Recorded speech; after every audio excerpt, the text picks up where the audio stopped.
Hi guys, Nights of Random Things here, and I am back with my magic deck that I got 5th place out of 12 people, which is pretty cool. So yeah, let's get into this deck profile.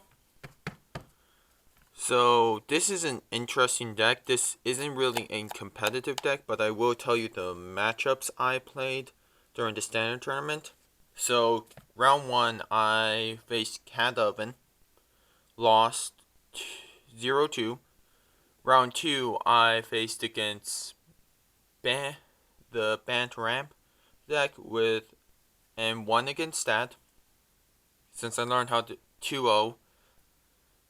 Round 3, I played against a Rogue, more Rakdos deck, and in round 5, I got 1-1. I tied in round 4 against a mono white deck. So yeah, let's do this. So I play 4 Spectre Sailors. This deck is a little bit different from the one I won with. I just made 1 or 2 changes to the deck. So Spectre Sailors, of course I have 4, because it's a good turn 1 play, and it can draw you a card in late game. I do play 2 Thief Guild Enforcers, because most of the cards in the deck are rogues. Plus this can gain Death Touch, which is always good for the deck. And it mills 2 cards from the top of your opponent's library to the graveyard, which if there's 8 or more, it gains Death Touch and +2/+1. I of course play the Human Rogue Nightbound, where this just makes all your flash spells cost 1 less, as well cannot be countered. That's the main reason I'm playing 4. I am playing only 3 Cutthroats, because I'm trying to make this deck as rotation proof as possible, where I'm getting pretty close. Most of the cards are still going to be rotating, but the main chunk of the deck will still be around, which is going to be nice.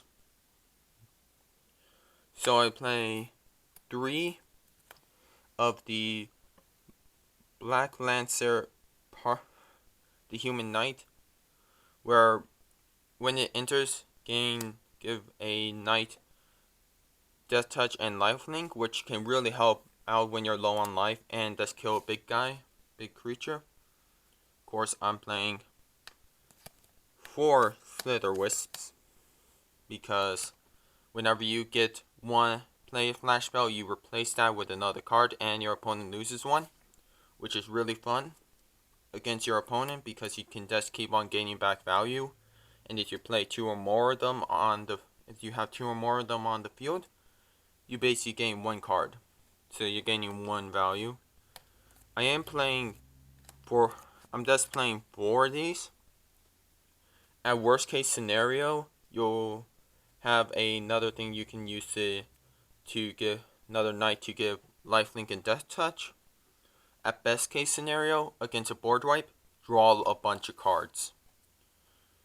So yeah, that's always good for the deck. I do play 3 Brazen Borrowers. Petty Thief is an amazing adventure ability as well. Brazen Borrower is mainly used for when we sideboard and mutate cards, which is nice.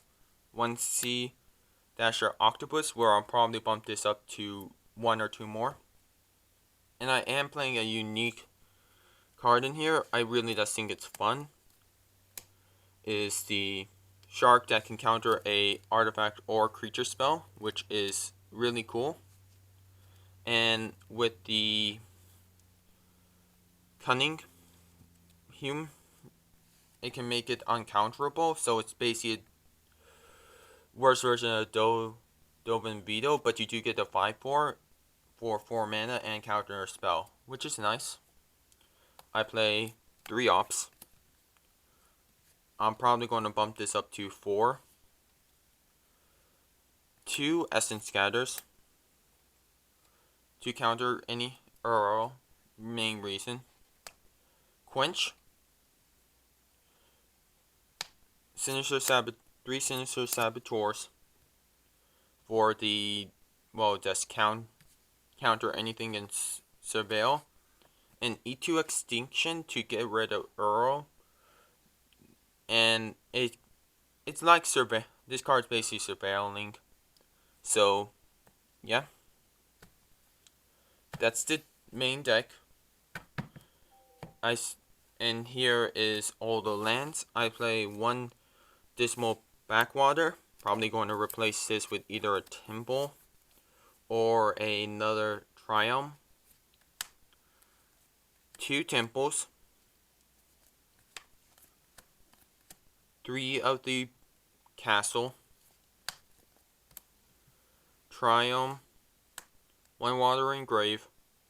1 Fable Passage. 4 Swamps.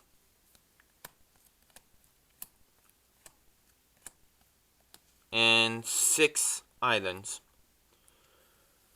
Which, to round off this deck, is really going to be a nice amount of cards.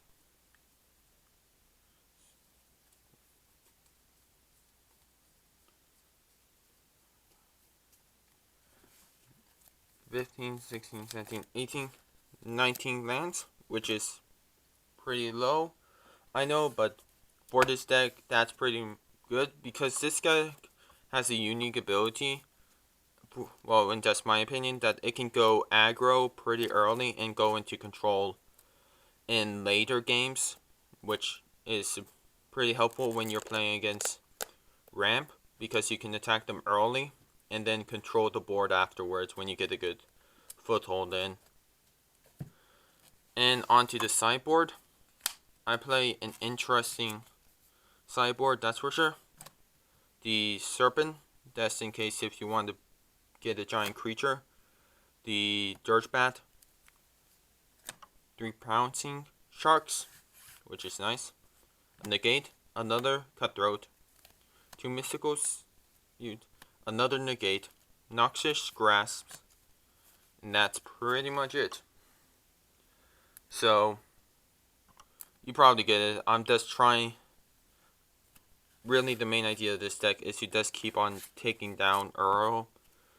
And hopefully, in other games against like the mono green monsters and reg aggro, that's the biggest hard battle against this deck.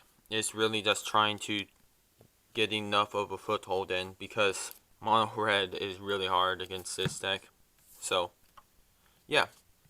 Thank you for watching. I hope you all have a great day, and I'll catch you guys later. Bye.